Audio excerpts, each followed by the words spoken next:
time and just a time that we didn't need it to happen. We basically split, and I became a solo artist. Okay. So even with the disappointment, the ups and the downs, the trials, the triumphs, all of those things happening collectively as a group as well as individually from a growth standpoint, relationship wise, financially wise, just trying to find your own. Now you're in Atlanta trying to find your own niche, because you still want to be in this industry. You still have a passion, for music, for singing, for being an artist. So let's just talk about what that kind of led to you to become, in Atlanta and what you've been doing, more recently. Well, coming up, man, I've always been like a walking jukebox, man. I soaked up a lot of music on the radio, Right. I soaked up a lot of even the gospel music, that from church and different things like that. So I had a really, really huge music repertoire when it came to cover tunes. So Okay. I started working at Georgia State University, and I met a lady working in the kitchen. Her name was Miss Pat. She would always hear me come through the lunch line singing, and she said, "You should meet my husband." She introduced me to her husband Tony. They had their own band, and I started working out with these guys, and these guys were all older than me. Mm-hmm. Outside my manager and Fatigue, who was helping to co-produce a lot of the music with us and produce a Right. lot of music with us.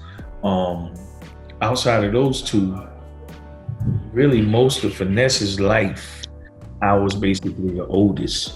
So in Mm. this group, I went from being the oldest in my group to this group being the youngest.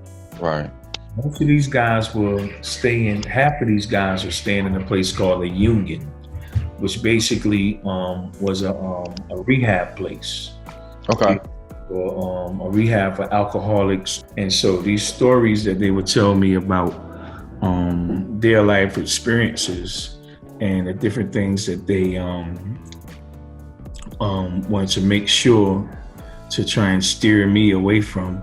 Now, my whole life, even up to this point, I've never smoked, drank anything a day in my life, and I've been very fortunate to say I came through Orangeburg, South Carolina. I came through the music industry and never touched anything.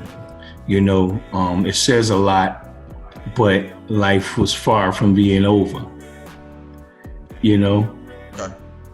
Yeah. So, in the midst of doing this, I was still doing a lot of original music shows. For me, I've always been a songwriter. I've been writing songs since the fourth grade, you Wow. know, and I remember even being back in New York City, the times I was telling you we would be in the city from, like 2, 3 days, sometimes 4 days at a time, same Right. clothes, same everything. Songs would always come to me, but I didn't have any place to write them down. So I would basically sing the songs no matter where I was at, no matter who I was conversating with. I would sing the songs over and over and over and over and over and over and over. And when I got back to Connecticut, I would run, grab my notepad to write them down, only to realize I already knew it. And so Wow. back in 1993, I developed the skill of writing without writing, writing basically Wow, that's without pen dope. and paper. Yeah. And so from that point on, that's how I wrote my songs. So it helped me a lot because no matter where I was at, I could work on a song. It didn't, it didn't bother me that I didn't have paper and pen or anything like that. Right. I'd always been a songwriter, so I never stopped writing. So at this point, I have quite a few original tunes, and so I began to try and record my original music as well as do cover tunes, and I was basically doing both at the same time. And that Wow. was my transition into doing cover tunes and different things like that. And Right. although the group did try and get back together a few times, unfortunately, it didn't work out. And so I pretty much started kind of full time being a cover tune artist, which is Wow. funny because it's something that I said I would never do, something that I never thought I wouldn't say have to do, but end up doing. I remember being in New York City, and even before I got my job with doing the jingles, I used to go by Motown Cafe. I would love to go by Motown Cafe, and I would watch these guys. They would imitate the Temptations and the Four Tops and Supremes and stuff like that. And I knew by this time I knew all of this music. Throwbacks. Wow. And so I learned all of those songs, man, from Right. those 8-track Motown 8-tracks. Never knew that years later, these songs that I learned from those 8-tracks would actually help me make a living. Wow. And so Wow. fast forward, now I'm out here doing my thing. And so I'm resorting back to these 8-tracks and these different things like that, man. And so now I'm full time, all out doing cover tunes, but I'm prepared, man, even up to doing the corporate music. We would watch MTV a lot, before BET was MTV and Solid Gold and American Bandstand, Right. Dance Fever and stuff like that. So before a lot of the black artists was afforded the opportunities to have their videos played on television, we was listening to a lot of the white artists, Aerosmith and Huey Lewis and the News and Wow. different people like that. Kenny Right. Kenny Loggins and Kenny Rogers. Wow. I'm saying, You gotta know when to hold them. You gotta know when to fold them. gotta know when to hold them, know when to fold them, know when to walk. So you do it. You're in your niche. You're doing cover tunes. You're still singing. You're still performing. You're still walking in your purpose. And then, out of nowhere, you get this other bug. You get bit by this other bug out of the clear blue sky, to where we're coming what's the word I'm looking for? It's on the tip of my tongue, but it's like let's just say the acting bug. I'm not even gonna think about the word, but it's a word for it. But talk to us about that. So you're doing the singing thing, and so now you got a lot of stage plays coming into play. Tyler Perry is at the top of the charts doing Medea in these stage plays, and the singing is there, and the acting, and just overall black excellence. It is down here in the A. Tyler Perry opened up his own studios. All these things are happening. So now you get bit by this acting bug. I performing, with the band, you run into a little bit of everybody, man. We run into all different, types of people. And so prior to my very first time acting or doing a stage play, I had been approached to do stage plays many times before that, man. But it's a major difference in preparing for a live band show whereas all the songs, most of the songs or whatever. Right. Not a whole lot of practicing you have to do, as opposed to a stage play where all of these practices, you may have to do 25 rehearsals for free, And so when these rehearsals come up on nights where you got gigs, what do? You're going to choose acting or you're going to choose singing. So right. I turned down, man, countless stage plays, had no idea, you know, the experience that I was missing. And so I was approached by a friend of mine one day, and no. Well, he really wasn't a friend of mine. He became a friend of mine, but he admired, our performances and the things we were doing around the city. And he said, "Man, I have a stage play, man. I would love for you to be a part of it." And I went to one of the plays, checked it out, and I liked it, And I said, "Okay, I'll do the next one." And he put me in. I probably had 3 lines, man, to say at the most. But I performed my song "Find a Good Woman." Yeah, I remember that one. Yes. I performed that at this particular play, and it was cool. It was my first stage play, but even more than just being a part of it, I got to sit back and watch these folks do their thing. I got to sit back and watch them learn these lines. And, right. With the crowd, and how they interact with one another, and it was a great experience for me. The second stage play that came about never actually made it to the stage, but we practiced for about 4 months. So for me, once I kind of did the first stage play, I didn't really. I can't say that I caught the fever, but the second one that I decided to be a part of never actually made it to the stage. We practiced, we rehearsed for maybe about four months, and I played these 2 twins. And one twin was in the church, and one twin was in the streets. So every time I came to the stage, basically I had to come with a totally different personality. Wow. One time, at one point, I would be, the church guy, toting the Bible. The other time, I was the street dude. So, but they could both sing, and so they had me doing a lot of singing, and it was a lot of rehearsing, man. Wow. And I had to really go into character each time, really focus on being a church boy, and then focus being a street guy. So that was a very unique play, but it never hit the stage.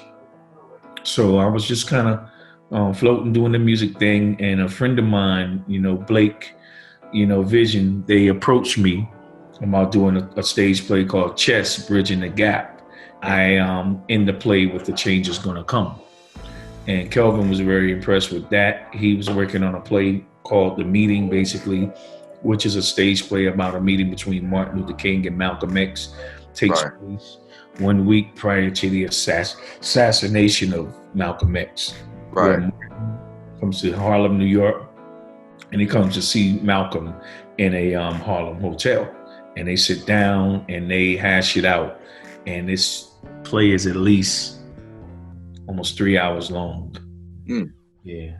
The play goes for a minute, and it's incredible. And so I've been a part of that play, probably 11, 12 years now, something like that. Oh, Quite some time.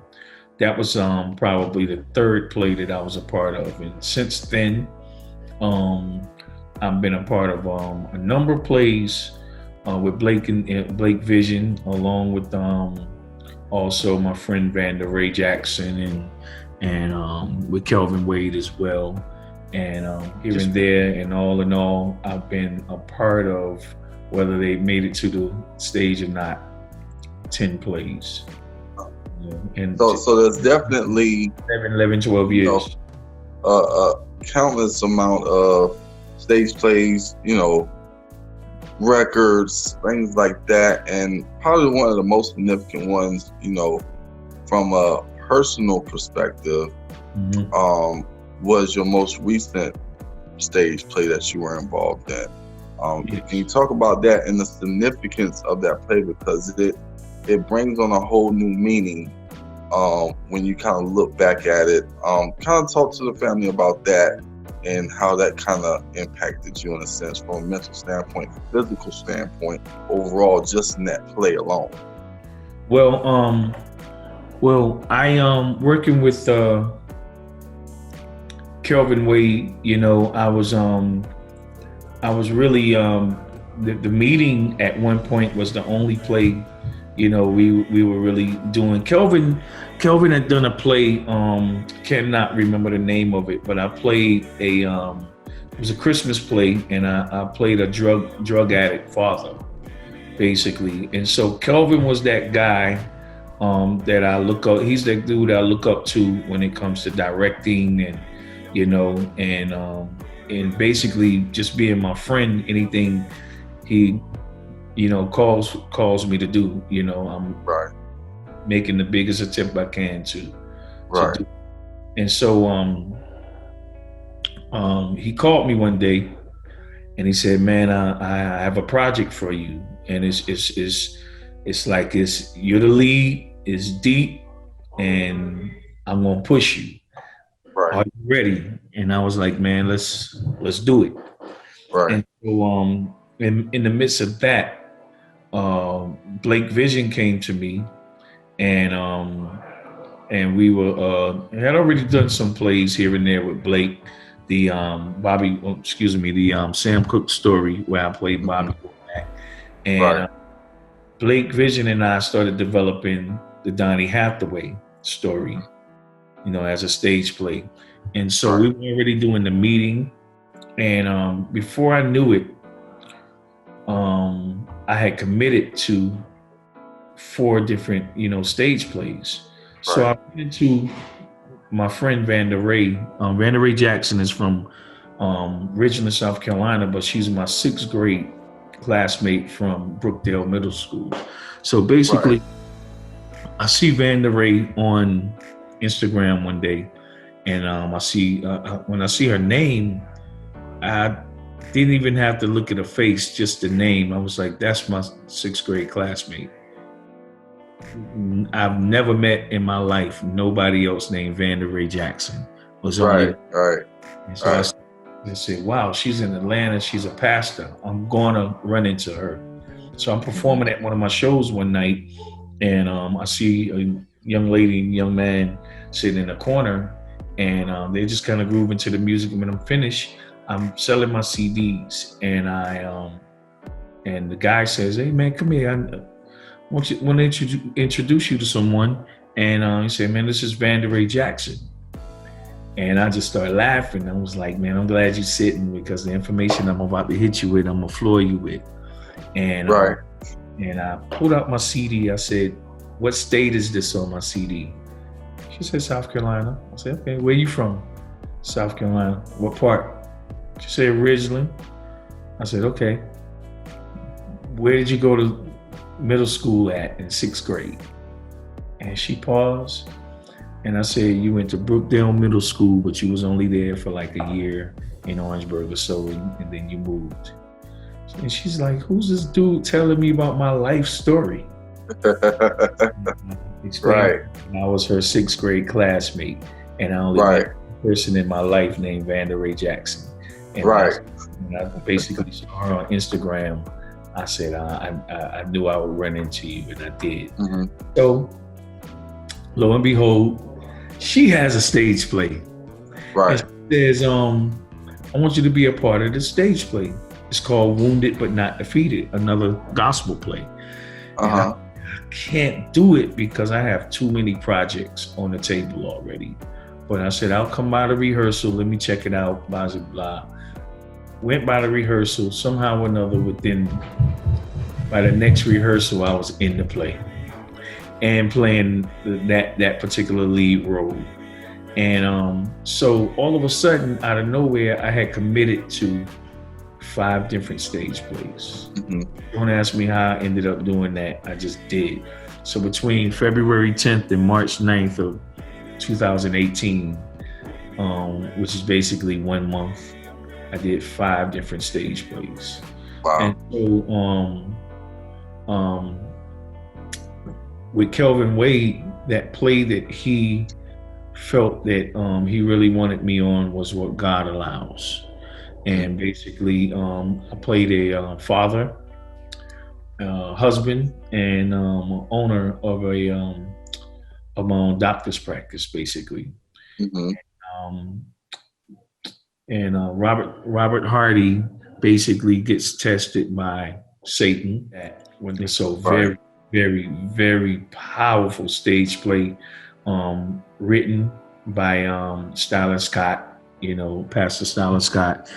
Big up to Pastor Styler Scott and Pastor Valencia. Um, Husband and wife team, and they are powerful. And so Stalin basically wrote it. Kevin Wade produced it. So we performed it a number of times here and there. And so I was planning to. It's something. It's a project that I was very, very proud of, and for me, it had been a long time coming for me to take something to Orangeburg, but I just never knew what that would be, and it ended up being, what God allows. Right. Mm-hmm. So during that time, Mm-hmm. you're doing the stage play, and you're doing 5 and 6, a million other things all at the same time, working hard, not necessarily taking care of yourself. So something started to change with you. Can you talk about that a little bit? Yeah, man. I had gotten to a point where if I wasn't doing stage plays that week, I was always doing live band shows. And so for me, being energetic on stage was basically what I was known for. Mm-hmm. I was always in great shape, so I could go on stage and do 2.5, 3 hours, not like it ain't nothing. Cool. Right. And so I was doing the stage plays. I was doing all of these different things. And every now and then I would feel a little fatigued here and there. And, when you are sometimes doing 2 shows in one night, sometimes 5 shows in a 3-day weekend, right. That will wear anybody out. And so I started feeling this fatigue, and I didn't understand it. I didn't know what it was about, and so little bit by little bit, I would just I would as I would feel it, I would brush it off. No sooner than I feel it, I brush it off. I rest, eat, and started feeling these this hunger thing, whereas it's almost like my blood sugar was low, right? And it started being like that on a consistent basis, and then I would eat, and I was fine.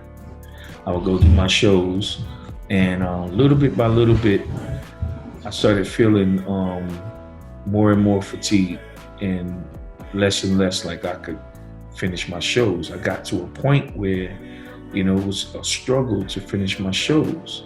So I knew I felt something was wrong, but so I started going to the doctor and checking some things out, and I would go check out the obvious things, and do the obvious blood work and different things like that. And so I'm moving on through 2019, approaching the summertime. It had gotten really bad, right. And I was extremely fatigued on a regular, to the point where sometimes I would lay around, and all day before going to a show, I would leave the show and go lay back down. And so I had gotten to a point where things were pretty bad, and I was in a lot of pain and all these different things. And so I'm going to the hospital off and on and trying to figure out what's going on. They dismissed my pain initially as arthritis, and my fatigue and different things like that as high blood pressure. And so they put me on blood pressure medication and some things like that. But nothing was changing. Not the pain, not the fatigue. And I said something seriously wrong. And so one morning I woke up, and once again the hunger thing hit me, the low blood thing, or what I thought, what felt like, was low blood sugar. Right. I ate, and I went up to CVS to check my blood pressure, and my blood pressure had went up to 180 over 100 and something.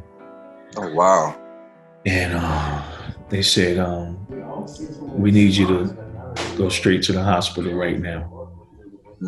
So I went home and changed up, and I went straight to the hospital.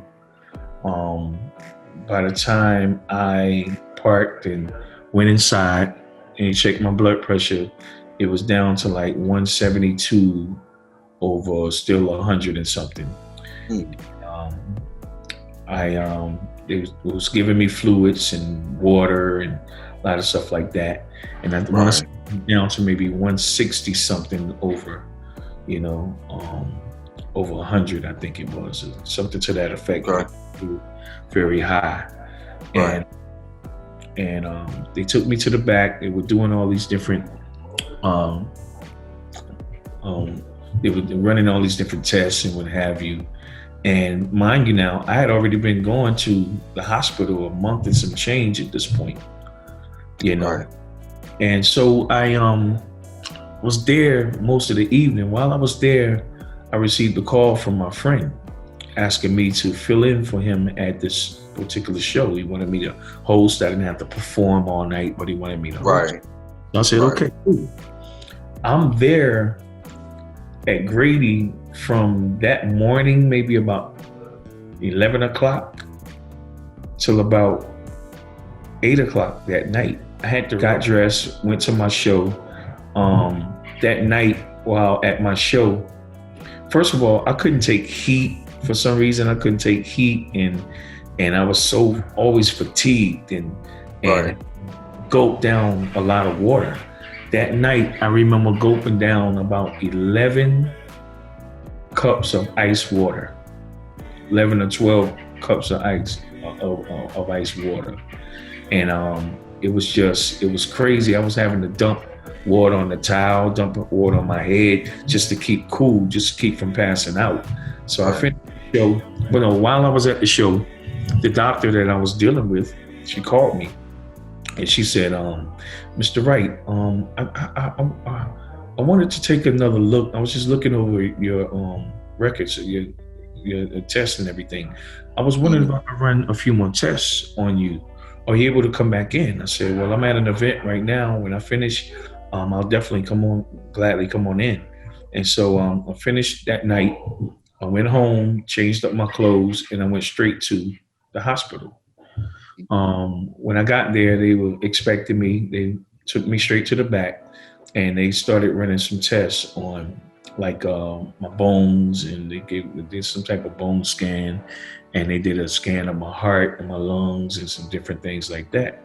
And they put me in a room, and I must have slept for probably almost 2.5 hours after all of these tests. Maybe about 6:30 in the morning, I woke up, and I was just sitting there, and they came. The nurse came this time, and she gave me some information. She said, "We're gonna send you to. We're gonna hook you up with this primary doctor. We need you to see her on this Friday." But they were looking at your tests and everything, and while your heart was fine, they did find some traces and different things in your lung area, and basically they think it could be the spread of cancer. And so I'm sitting there and I'm just dumbfounded, and I'm like, what are they talking about? And I just remember being still very fatigued. I went home.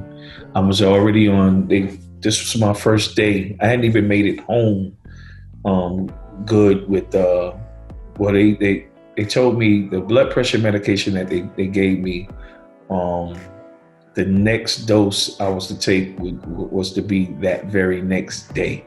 So they had already started me on blood pressure medication that day. They gave me all my information for that. And so between my Right. blood pressure being very high and obviously, all these things going on, mentally and physically, I was just beat, you Yeah. know. And so at this point, I don't know what to do. It's like up until that point, I wasn't telling anybody I was going to the doctor. So it's not like I could go home and call mama or call April or call Corey or, anybody like that. Nobody knew. Like literally nobody knew. I was going back and forth to the doctor. So I was to go to see this doctor on that Wednesday. And so when I went to the doctor on that Wednesday, that's when she informed me that I was stage 4 prostate cancer. So hearing that news, I can only imagine your thought process. One, hearing any type of cancer, but at the same time hearing stage 4 cancer, and I don't know how I would take it, but hearing just any type of stage, you automatically assuming, the worst. Like that's the worst possible news, like Absolutely. ever in life. Absolutely. So just takes us to that part of being able to, once you're able to come to some type of acceptance, being able to develop and, implement that support system that you've always had throughout your life. So now we're kind of coming full circle with the support system and, and the importance of that. I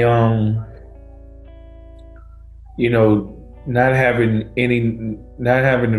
very much knowledge about what was going on with me. I lost my father, your Uncle Leon, to prostate cancer back in 2016. And, I didn't know too much about it even then. And the last thing you would think is that, that was going to happen to you, especially at that age. Right. So at this point, I hadn't talked to anybody, and the doctor's words are playing back and forth, in my brain. Right. And the drive home was incredible. The first thing I did was went and got a smoothie, went and got some juices and things like this. My appetite was almost zero. I almost had absolutely no appetite.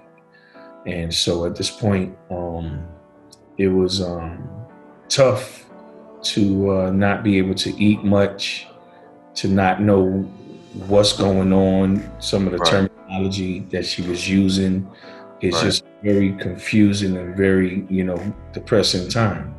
So I can say I was in a very close to being very close to being. If I wasn't depressed, I was about as close as you can get to be depressed. And so the first thing I thought was, I'm about to give up my apartment. So let me call Corey, and maybe he'll come down and help me move out. And so first person I thought to call was Corey. So I called my brother Corey, and told him. And at that time, I didn't even really tell them that she was saying stage 4. I just told them prostate cancer. And so it was mind blowing to him. So what happened was that Friday, when I got the news, I went to call Corey, and he and his wife Paula, they were on their way to Myrtle Beach, I think it was, or something like that. And so I didn't want to bother him, on his weekend thing with his wife, because nothing was happening between then, that Friday, and that next Wednesday. Right. So, I may as well wait and just let him know, on Sunday when he gets back. So when I talked to him, I didn't even tell him. you know. I said, because he's going to want to come to Atlanta now, probably. And so I called him on that Sunday. I told him, and we said, well, we're going to call April three-way. We called April three-way. And then we proceeded to call your Aunt Lorraine.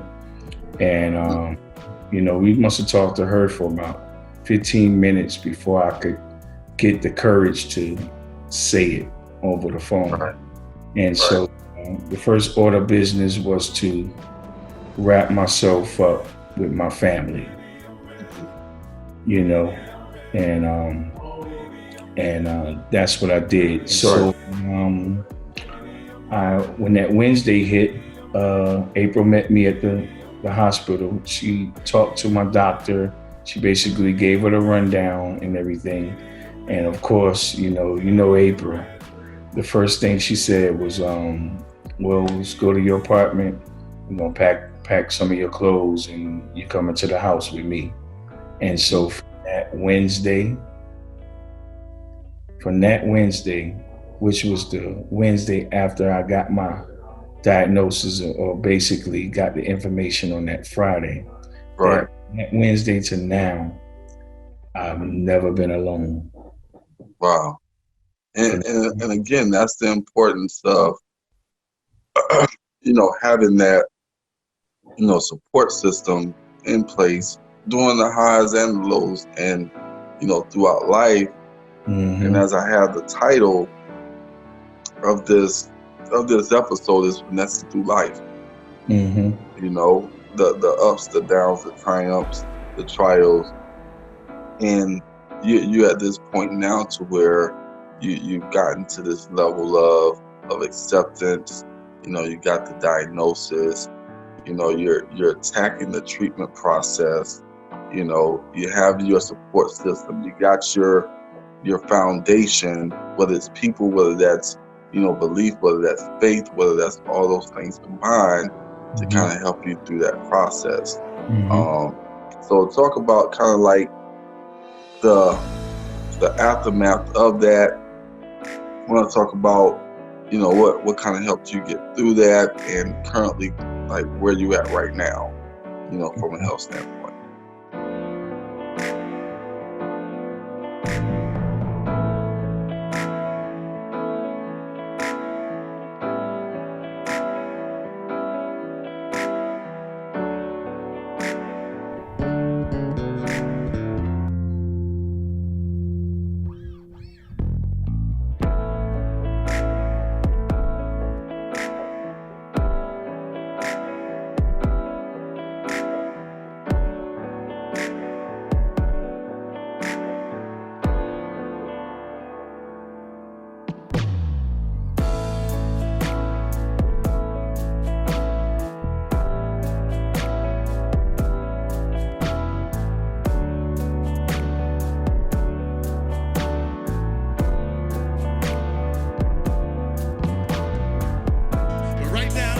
My main man with his best song, Find a Good Woman.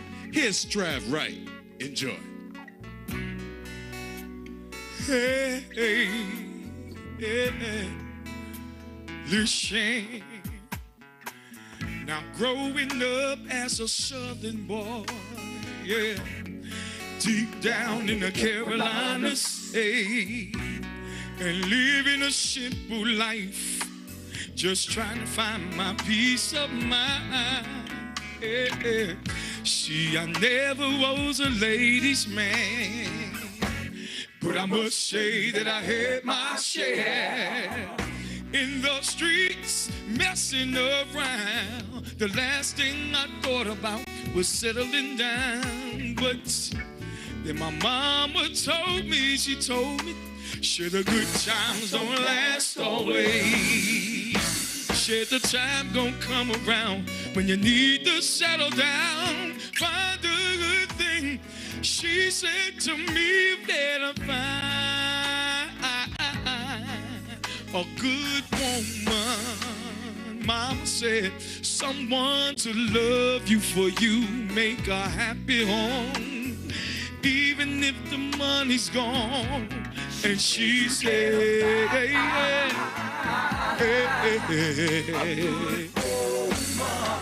help me sing about it. Oh, no.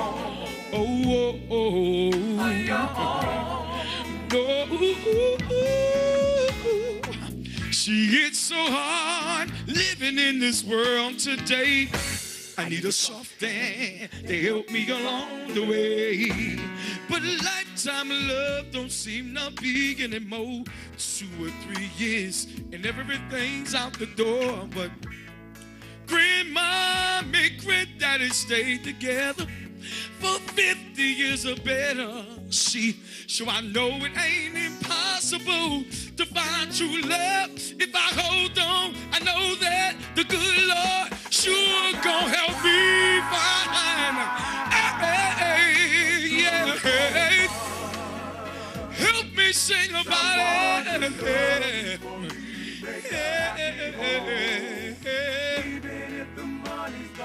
Even if the money's gone. Yeah, I don't wanna be alone. No. Yeah. Now listen to this, y'all. See, everybody wants someone to call their own, but y'all don't hear me. Everybody needs to hear, I love you, but y'all don't hear me. Hey. But nobody wants to take the time out to build a love they can stand on. But I made up my mind that I'm gonna take the time, search every mountain and valley, 'cause I've got to find. Yeah.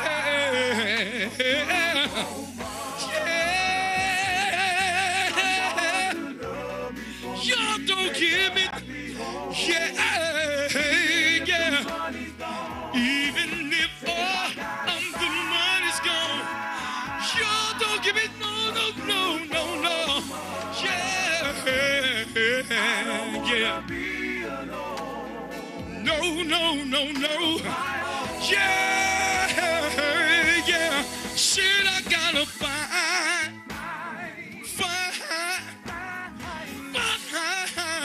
Yeah. I don't wanna be alone. Can't be lonely. Said I gotta find someone to love me for me. Said I gotta find. Yeah.